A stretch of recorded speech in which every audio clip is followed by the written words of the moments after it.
നാഗാലാൻഡിലെ കൊഹിമയിൽ നിന്നും ഞാനൊരു ചെറിയൊരു ഹൈക്കിങ്ങിന് പോയിട്ടുണ്ടായിരുന്നു കേട്ടോ. ഒരു വീക്കെൻഡ് അത്യാവശ്യം ഒരു കാടിൻ്റെ നടുവിലായിട്ടുള്ള ചെറിയൊരു 1.5 കിലോമീറ്ററോളം ട്രക്കിങ് വരുന്ന ചെറിയൊരു സംഭവം കേട്ടോ.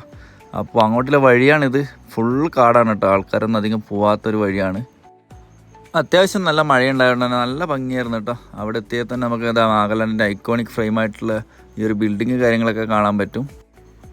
ഏകദേശം 2296 മീറ്ററാണ് കേട്ടോ ഈ ഒരു പീക്കിൻ്റെ ഹൈറ്റ് എന്ന് പറയുന്നത്. ഇതിന് ബിഹൈൻഡ് കുറച്ച് സ്റ്റോറീസ് കാര്യങ്ങളൊക്കെ ഉണ്ട്. പുലി എന്ന് പറയുന്നത് ഒരാളുടെ പേരാട്ടോ. ബാഡ്സ് എന്ന് പറഞ്ഞ സീറ്റ് എന്നർത്ഥം. ഈ പുലി എന്ന് പറയുന്ന ഒരു മനുഷ്യൻ, അയാൾക്ക് കുറച്ച് ഫീൽസ് കാര്യങ്ങളൊക്കെ ഉണ്ടായിരുന്നു. അപ്പോൾ അതൊക്കെ നശിപ്പിച്ച ഒരു സ്നേക്ക് ഉണ്ടായിരുന്നു, ഒരു ജിയാൻ സ്നേക്ക്. അപ്പോൾ അതിനെ അയാൾ കൊന്നുവെന്നും അതിനുശേഷം അയാൾ രോഗാവസ്ഥയിലായിട്ട് മരണപ്പെട്ടെന്നും. അപ്പോൾ അത് കഴിഞ്ഞിട്ട് എന്താ പറയുക, ആളുടെ സ്പിരിറ്റ് ഇരിക്കുന്ന ഒരു സ്ഥലം ഇതാണെന്നൊക്കെയാണ് ബിലീഫ് കേട്ടോ. പണ്ടത്തെ ഒരു സ്റ്റോറിയാണ്, ഈ നാട്ടുകാർ പറഞ്ഞാണ്. അപ്പോൾ അങ്ങനെയാണ് ഈ ഒരു പീക്കിൻ്റെ സ്റ്റോറി കേട്ടോ. ഇതെന്ന് പറയുന്നത് ഏകദേശം ഒരു 8000 അടി ഉയരത്തിലാണ് വരുന്നത്.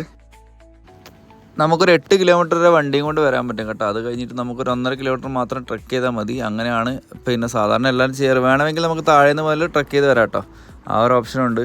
എന്തായാലും ഈ കുട്ടികളെ കിട്ടിയതുകൊണ്ട് എനിക്ക് അവരുടെ കൂടെ പോകാൻ പറ്റി കേട്ടോ. തിരിച്ച് ഞാൻ അവരെ കൊഹിമയെ ഡ്രോപ്പ് ചെയ്തിട്ട് അങ്ങനെയാണ് നമ്മുടെ ഈ ഒരു ട്രക്കിങ് അവസാനിപ്പിച്ചത്.